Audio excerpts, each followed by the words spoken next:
So good morning, everybody. Here we go.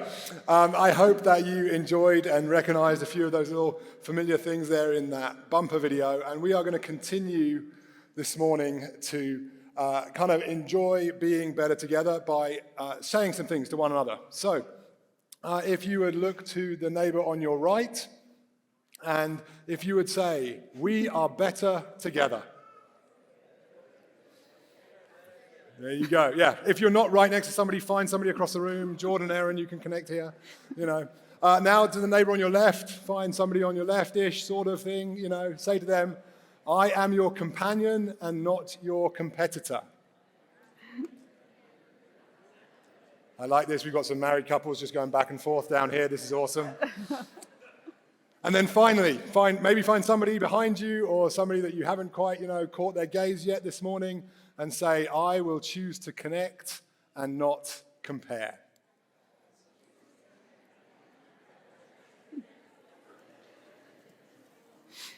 Great job, you guys. Great job. So today, if you haven't figured out, we are launching our new series called Better Together. And so coming out of our time in Ephesians the last few months, we wanted to take just a deeper look at and kind of illustrate what it actually looks like to live out being the church together. So we are going to dive into some core Bible stories over the next 7 weeks. We're going to get a chance to look at David and Jonathan, Moses and Aaron, Ruth and Naomi, and several others throughout the summer. As well as you're going to get to hear from different members of our pastoral care team, and we're going to be doing some team teaching. And so in addition to Michael, our lead pastor, and Steve and I, you're also going to get to hear from Cody Riggins, our youth director, Kaylin Briscoe, our CF Kids director, Mark Galaski, our pastor of communications, and several others along the way. And so we are looking forward to that and sharing with you guys these stories that we're so excited about and what they mean to us now in our lives today. So this is what we had planned coming into today. What we didn't have planned was that a few days ago, our lead pastor, Michael, would lose his voice and then proceed to just kind of get more sick and not be able to speak today. So he was going to kick off our series, but instead, you get Steve and I. So we are better together, right? So truly, though, we really are excited. We're excited to introduce you this morning to two characters from the Bible, two intentional maximizers whose names are Priscilla and Aquila. And before we dive into that story, we want to kind of just take a few minutes to flesh out this idea of what a maximizer is with a story of our own that is probably a little more familiar to us and connects with some faces and some names that you already know. And so some of you guys know my story. Sarah, my wife, grew up in the church here, and in the early 2000s, we got married here, and we were a part of the church, and I was kind of on staff of the church doing some college ministry, some youth ministry, things like that, before we moved away to North Carolina to help be part of a church plant. And I made a shift then and went into education and was teaching for many years. And then fast forward to 2019, Christmas 2019, that was before kind of pandemic, everything blew up and things like that. And in Christmas 2019, we were in England and we were about 18 months into a 2-year adventure of teaching in England, having our family in England, and we were looking at what's going to come next, what's going to come in the summer of 2020 for us, what will we be doing? And that Christmas, I was talking on the phone to my friend Aaron Williams. Some of you guys may have met Aaron a couple of weeks ago at Scott Williams, our pastor who just retired, at his retirement party. Aaron is his son. We were good friends. And I was talking to Aaron that Christmas, telling him we're looking at things, we're asking God what would be next for us. And Aaron said, "Well, actually, your name came up at dinner the other day." He was visiting his mum and his dad. He said, you should call my dad. You should call Scott, who was at that time was leading our Christian fellowship school, because there's some jobs there at the school that may be a good connection for you. And so I called Scott a few days after that, in that gap between Christmas and New Year, and Scott was incredibly encouraging and spoke into me and saying, "Yeah, this is something that, it'd be really great for you to pursue. And you should call call Michael. So Michael, who's now our senior pastor, was heading up that search at that time. And so on January the 3rd, 2020, I called him and we had a Zoom call together. And it became pretty clear pretty quickly that the position at the school was not a good fit at all. But then he asked a question that changed the course of my life and our lives. And he said, "Have you ever thought about coming back to the church?" To which I answered, "No." But as you can see, things changed from that point on, and now here I am 2.5 years later. And what happened? Thank you, Matthew, that's great.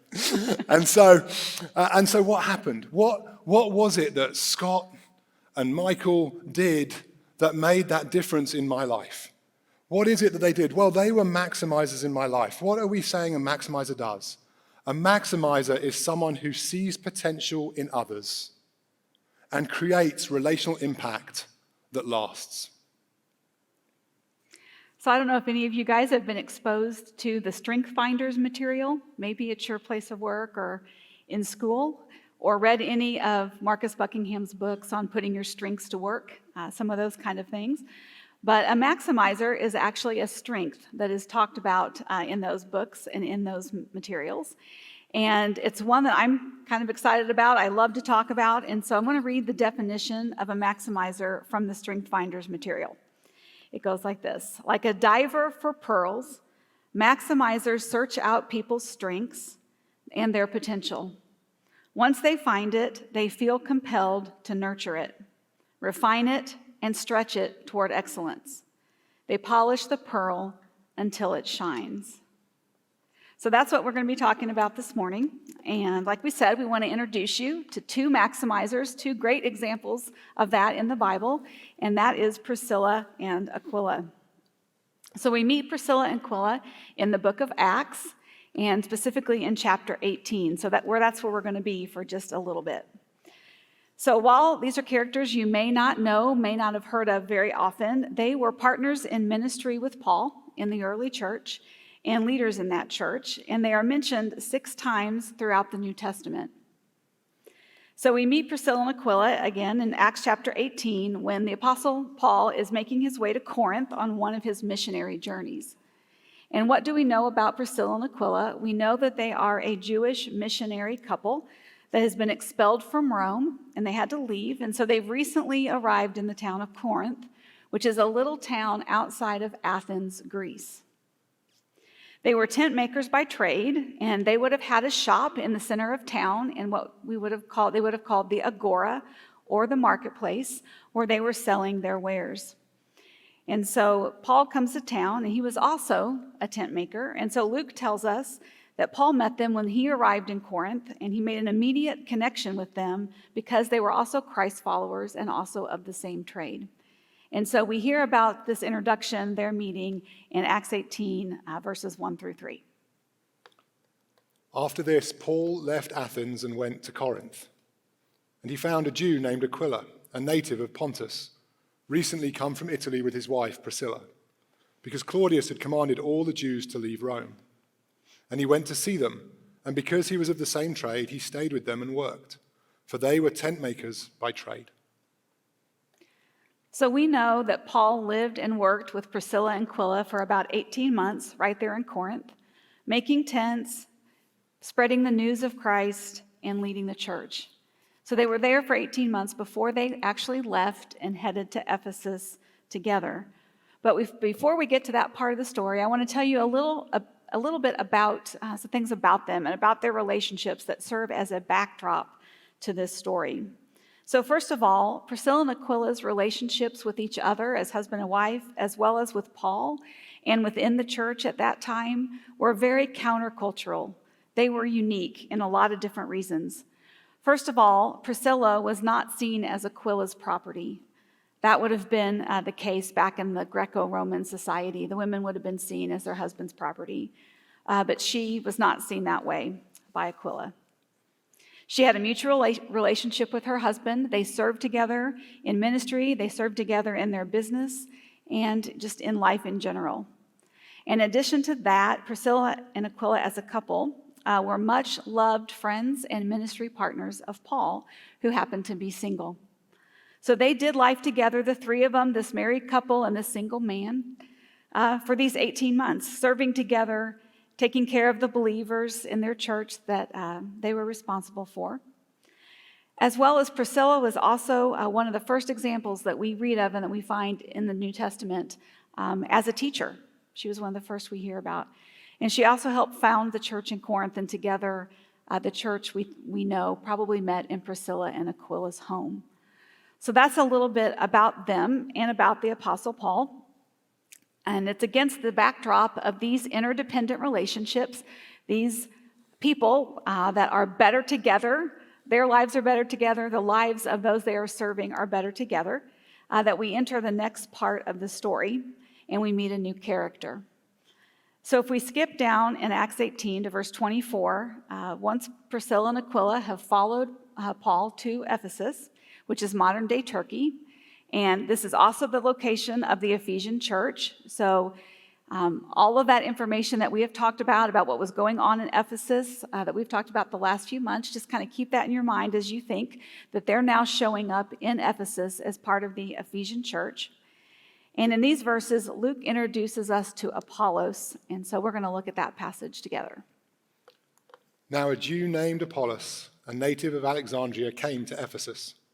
He was an eloquent man, competent in the scriptures. He'd been instructed in the way of the Lord. And being fervent in spirit, he spoke and taught accurately the things concerning Jesus, though he knew only the baptism of John. He began to speak boldly in the synagogue, but when Priscilla and Aquila heard him, they took him aside and explained to him the way of God more accurately. So this is what we know from those verses. We know that Apollos was one of the founders of the church in Ephesus. We also know that he was a very eloquent speaker. He was persuasive and he was charismatic.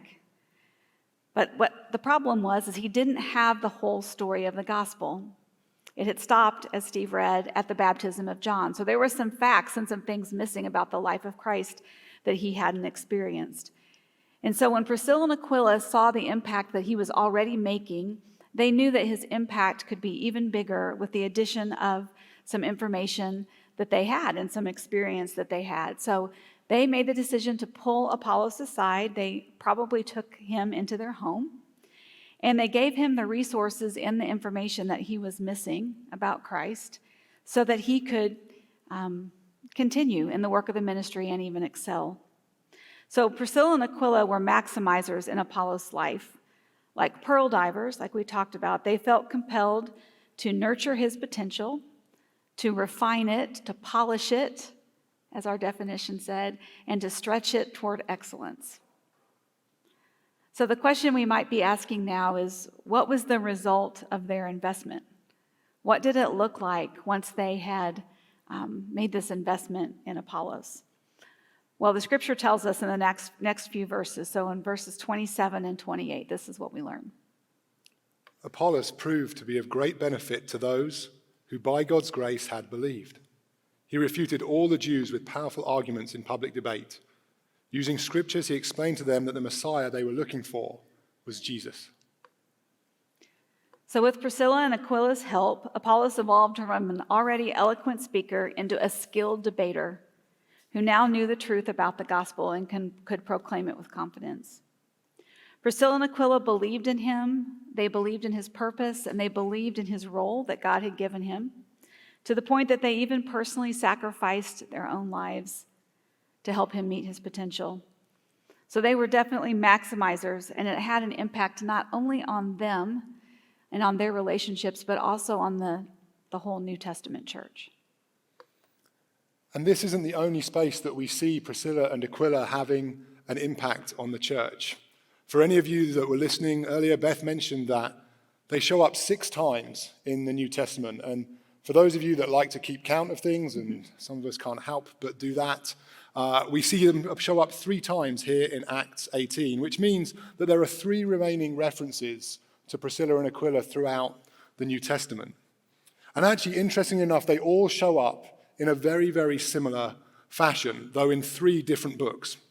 So just to help us out a little bit, if you are newer to church, you're newer to fellowship, you may know the Bible is divided into two parts, the Old Testament and the New Testament. And the New Testament starts out with 5 books that are narrative books. They tell the story of Jesus through the Gospels, Matthew, Mark, Luke, and John. And then in Acts, you get the story of the early church when it was born, right there after Jesus had ascended to heaven. And that's where Beth read that story of Apollos. And then much of the remainder of the New Testament are letters that were written at that time of the early church to different churches, to different individuals, addressing some things that were going on. And these letters had kind of a structure, they had a form. And the form kind of initially, like there was an opening greeting, and then there was the bulk of the letter, kind of dealing with whatever was going on. And then it would always close with personal remarks. It would close with the thoughts or the things that were particularly dear to whoever was writing that letter and particularly pertained to those circumstances.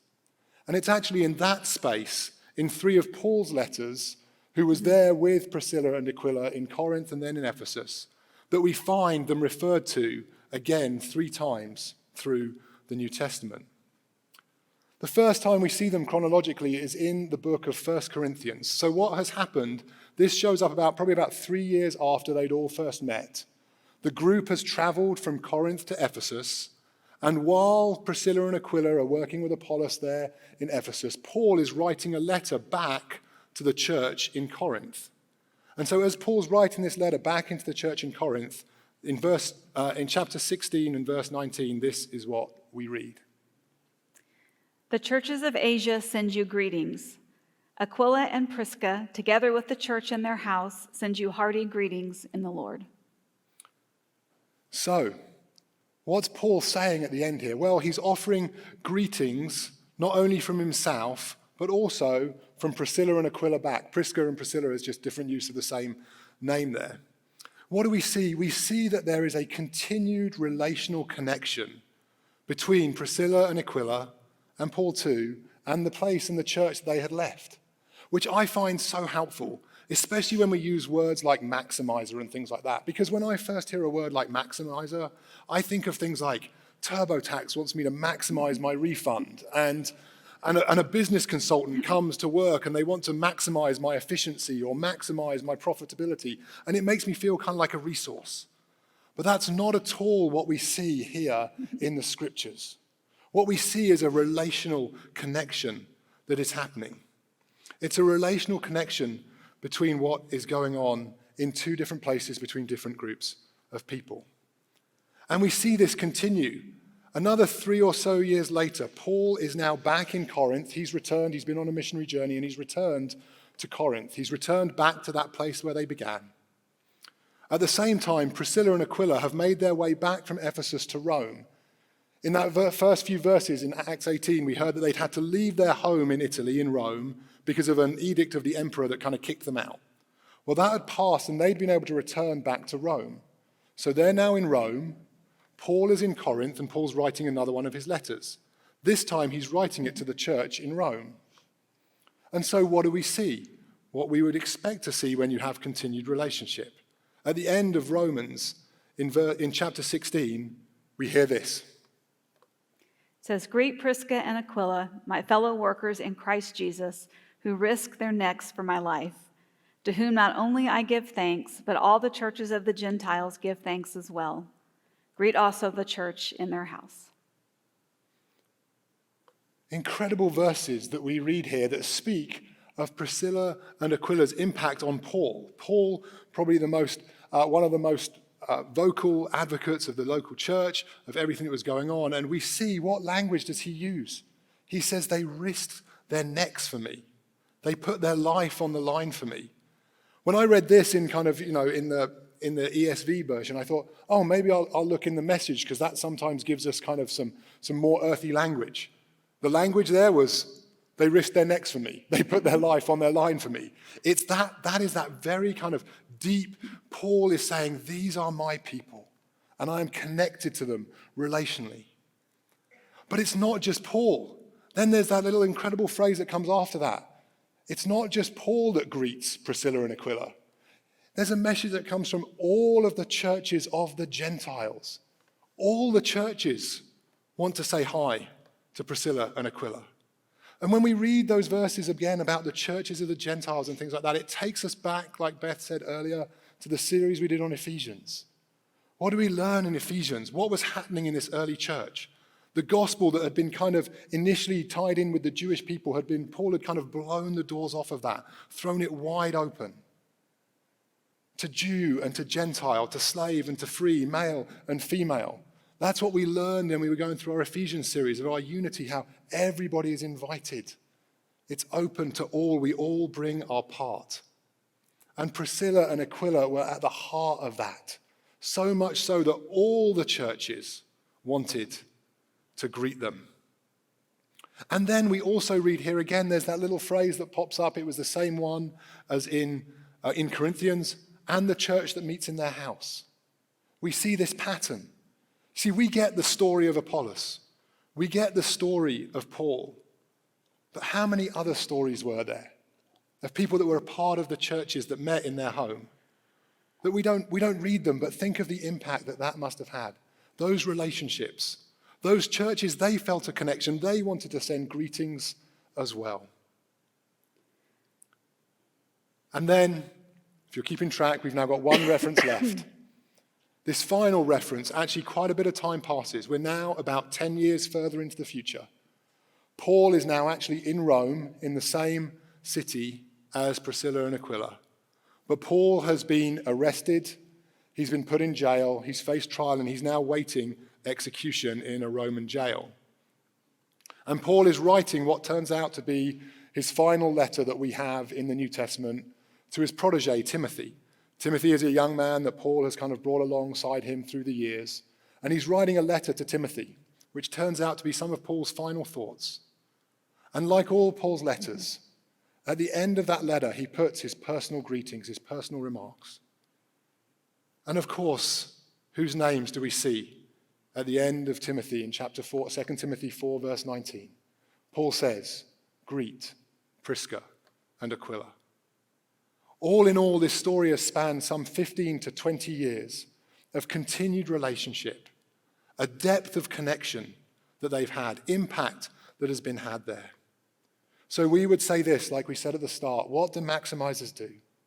Maximizers see potential in others, and they have relational impact that lasts over time. So here at Christian Fellowship, we want to be maximizers of people, and we want to release maximizers to see the potential in others. Now, as Michael and Steve and I have transitioned into leadership this year, we've realized as we've looked around that we have some weaknesses, that there are things and areas of leading ministry where we may not have the education or know the most or have the most experience in certain areas. And so we love, like we said, to find strengths, to find the people around us and to call those out and to maximize those. And so as part of that, we've been able to create some new teams this year that we want to share with you so that we can benefit. These teams have been created so that we can benefit from the strengths of these others that we have here in our community at CF. So here's a few of the new ones. First of all is our advisory team. We have some pictures and names so you can see who they are. This team exists to invite a diverse number of voices to speak into the life and into the health of our community here at CF. Another new team that we have established recently is the missions team. The missions team was assembled to facilitate launching and caring for our missionaries, serving both locally and around the globe, while increasing awareness of missions within our CF community. Missions team is chaired by Phil and Debbie Dowse and Ryan and Tia Hopper. Another team we've added this year is our oneness team. The purpose of the oneness team is to engage us in conversations and advise us in next steps to help our CF community become a multicolored fellowship rather than just, did I say that right? Sorry, this is what happened. To help our CF community become a multi-ethnic fellowship. That's what we're wanting, rather than just a multicolored room. The oneness team is chaired by Nate and Lisa Buxman and Pam and Ellis Ingram. And then the last of our new teams, which was exceptionally helpful this week, is our teaching team. Our teaching team was developed to help form and provide cohesiveness to our weekend teaching, to create a space of equipping and developing teachers within our CF community. So this was a team that actually, in the run-up to this message, and actually all our messages have input in what we're saying. I'll just give a quick shout out. One of them texted me in the gap between the messages. There was something that I got back to front in the first message, didn't get it back to front for you guys because they were able to reach out to me and kind of connect that there. So we are so grateful for these teams. So like in the story of Priscilla and Aquila, maximizing people is done best in a culture of trust and a culture of interdependence, a place where people's strengths are actually seen and leveraged, a place where everyone is seen as a masterpiece with something unique to contribute. So that means you. It means every person in this room as a masterpiece with something unique to contribute. It's in this type of environment where people are valued and celebrated for who they are and the unique contribution that they bring that we really begin to see our own potential and to experience the potential of others. When this happens, we get to be part of a community, a family, or an organization that believes in maximizing people's potential. When we do that, something incredible happens. And when we get to do that and see that here at CF, something incredible happens. We experience life and joy in all of its fullness, and we see and feel what it really means to be better together.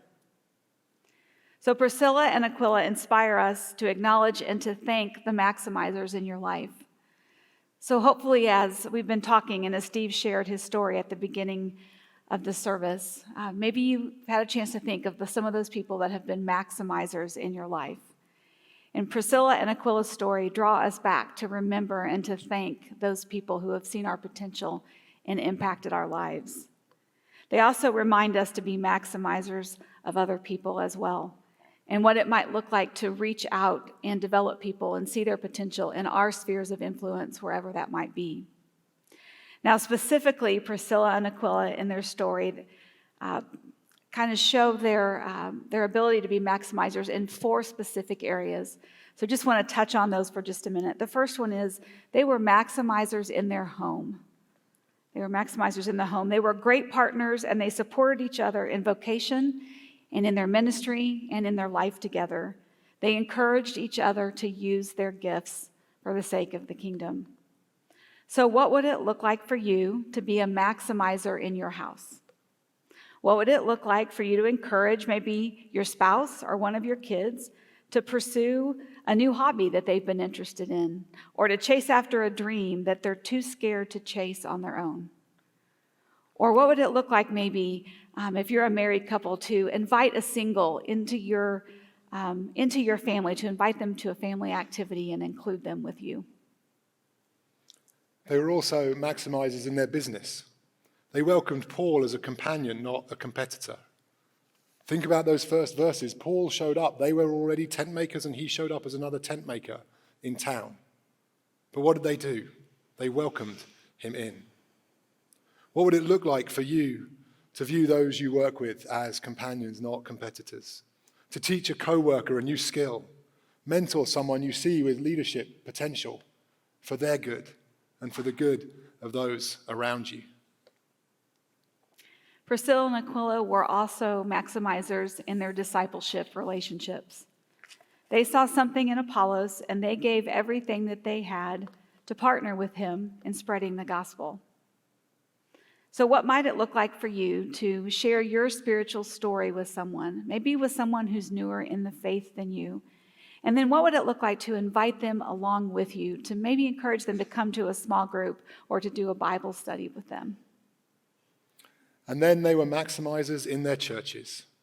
They were in Corinth and Ephesus strengthening the believers, launching more people like Apollos into ministry. Think of all those people that were in those churches that met in their homes. We have some great examples of that here at Fellowship, in Tim Davis and Mark Galaski, who teach our Designed with Purpose class, that's purely designed to find strengths in others and release them into their potential. Maybe you could recognize someone's spiritual gifts, invite them along to a class like that, invite them to serve alongside you in the church or in the community as a wider place to give our best to those around us. So I just want to come back and remind us of the big idea of the story of Priscilla and Aquila, and it is this, that maximizers see potentials in others, and they create relational impact that lasts. So as we spend this last few minutes on the message, we have a question that we want you to ask, and that is, will you be a maximizer? Will you be a maximizer? Will you see something in someone that they don't see? So throughout this series, we are going to give 2 opportunities at the end of each meeting to respond. One of those is going to be in answering that question that Beth was just talking. Each week, we're going to be looking at something. Next week we're going to look at friendship. So over 7 weeks, you're going to have 7 opportunities to respond. And we're going to ask you to think of 7 people, 1 a week, who you may be able to have an impact on their life.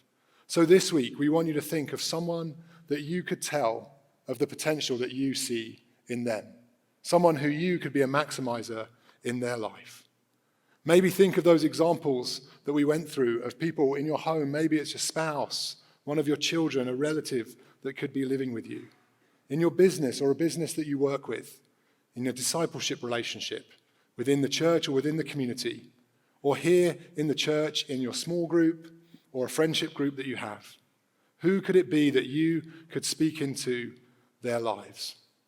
Now, it can be kind of weird to do this for a first time, and the first person you talk to, it doesn't have to be like your forever person. You're not making like a lifetime commitment. And it might even feel a little bit awkward, kind of like at the start when you're trying to find a neighbor in the room and tell them they're better together and those sort of things. But as we take these concrete steps, things sink into us and they make a difference and they change us. So we're going to pause now for 15 seconds for you just to think of that name. Think of that person, maybe pull out your phone, jot it down in the notes on your phone. Just make a mental note of who are you going to speak to this week.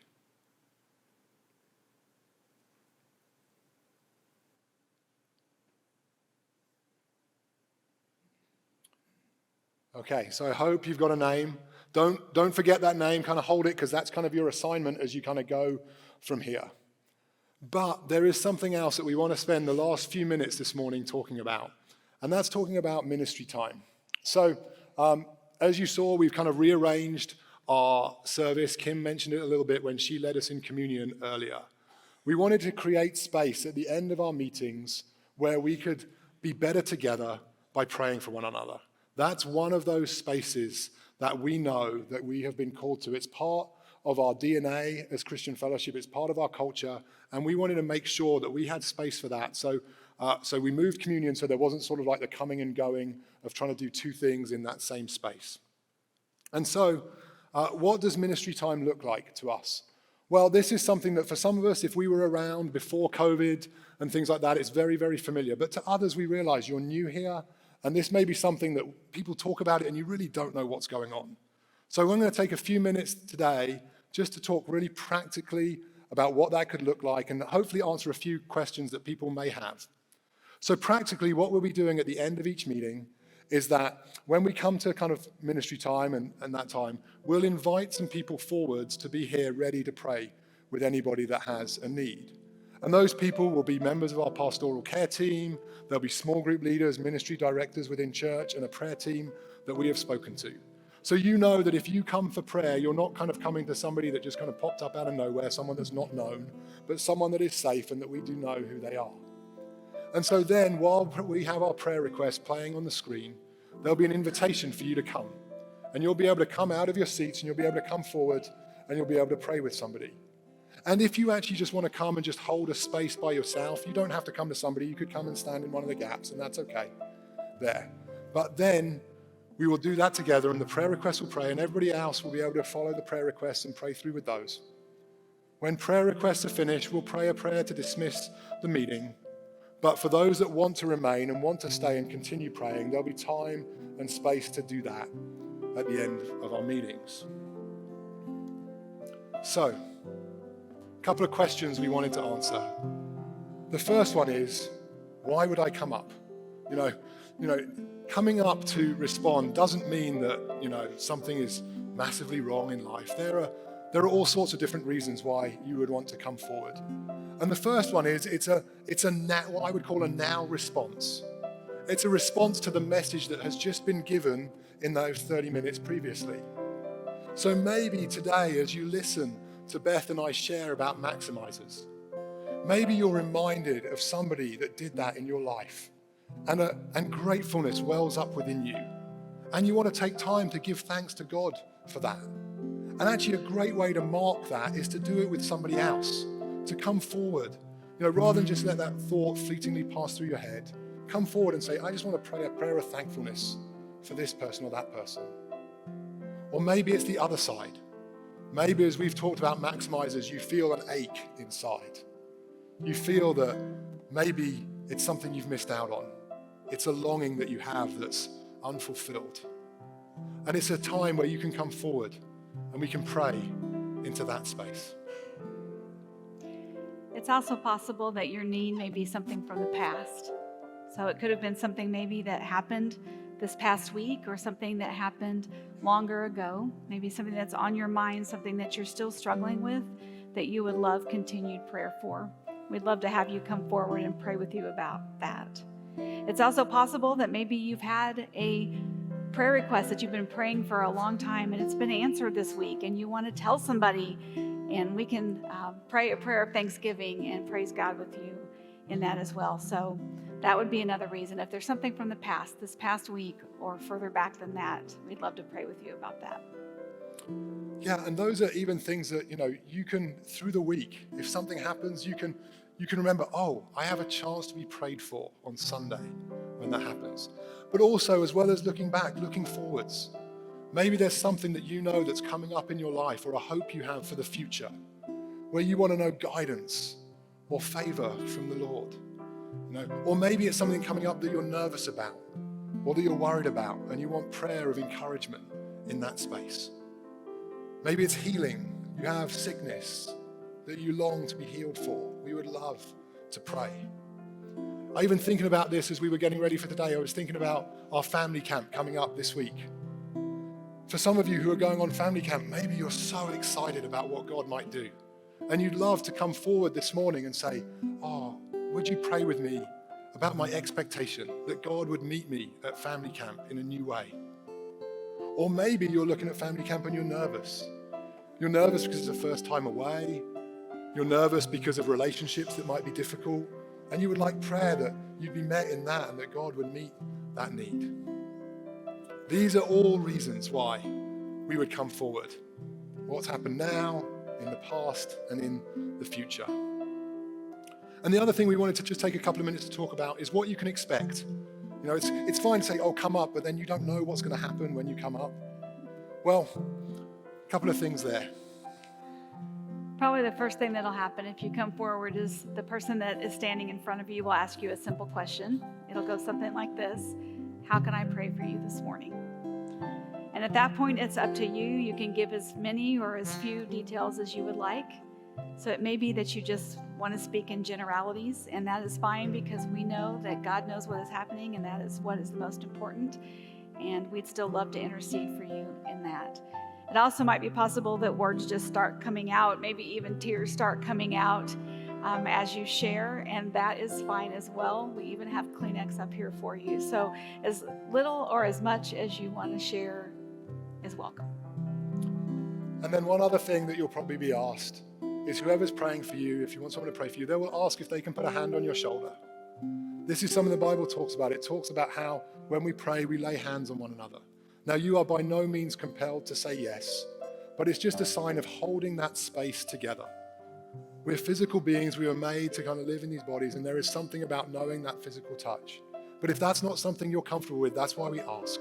And it's totally fine for you to say no. So these are things that we are wanting to lean into. We're wanting to step in deeper ways to where you know that this is a space every Sunday morning that you can be prayed for, that we can be better together as we come alongside one another.